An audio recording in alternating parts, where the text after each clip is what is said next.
përgjimi është një mjet që duhet të zbuloj veprën penale. Pra, nëse kryhet përgjimi për të kuptuar nëse një subjekt e ka kryer apo jo veprën penale. Pra, prokuroria në këtë rast, që jemi brenda ligjit, jemi. Nuk mund të themi, nuk mund të themi dot që jemi jashtë ligjit.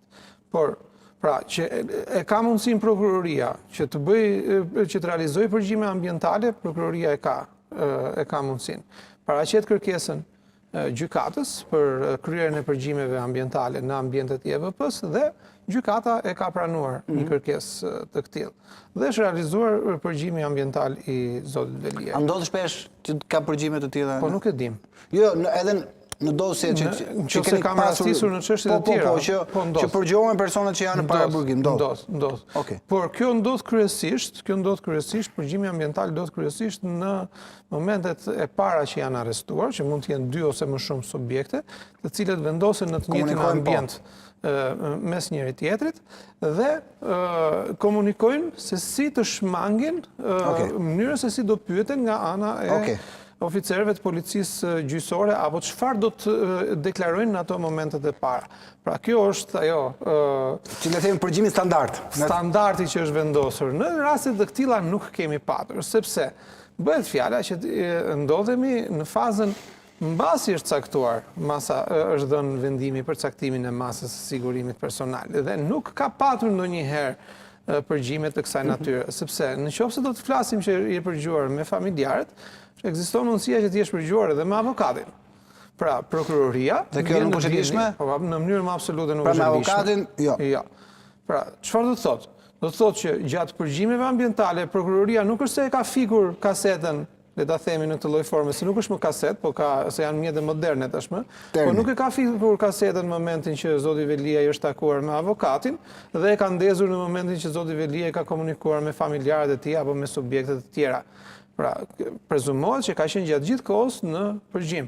Por, duke qenë se ligji nuk e lejon përgjimin me bisedave që ke me avokatin, sepse pa diskutim ka të bëjë me strategjinë e mbrojtjes, ekziston dyshim i arsyeshëm tashmë që prokuroria mund të ketë në dispozicion transkriptin e bisedave që i janë realizuar me avokatin.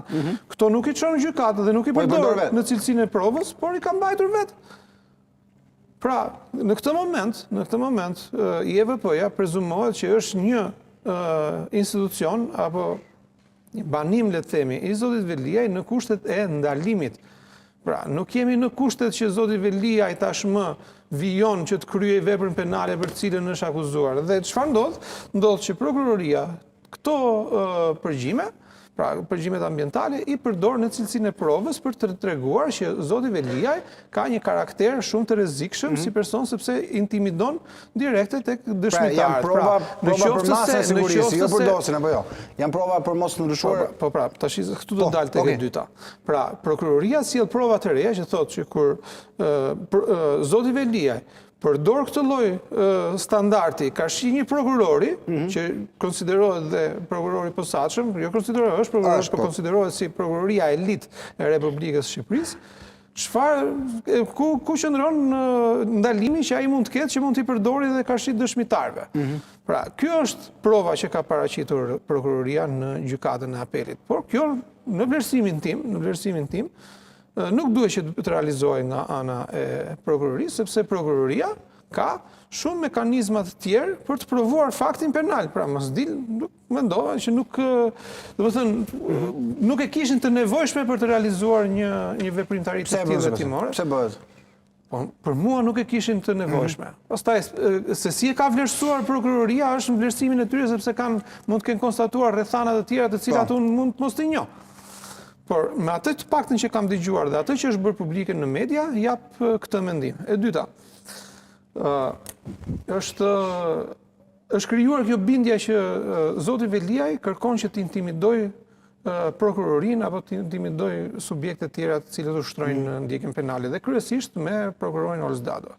Të gjitha heqin nga mendja që jo zoti Veliaj, po askush nuk mund të intimidoj dot prokurorët e posaçëm. Jo vetëm prokurorët e posaçëm, por çdo prokuror në Republikën e Shqipërisë. Pra subjekte ndaj të cilëve zhvillohen hetime, nuk I intimidojnë dot as prokurorët dhe as gjyqtarët. Zoti Velia ka zgjedhur një qasje, e cila është procedurale. Pra zoti Velia nuk ka lajthitur që të merret personalisht ose të merret me intimidim të prokurorëve. Ka zgjidhur një qasje e cila është procedurale, I cili kërkon që të realizojë një mosmarrveshje me prokurorët.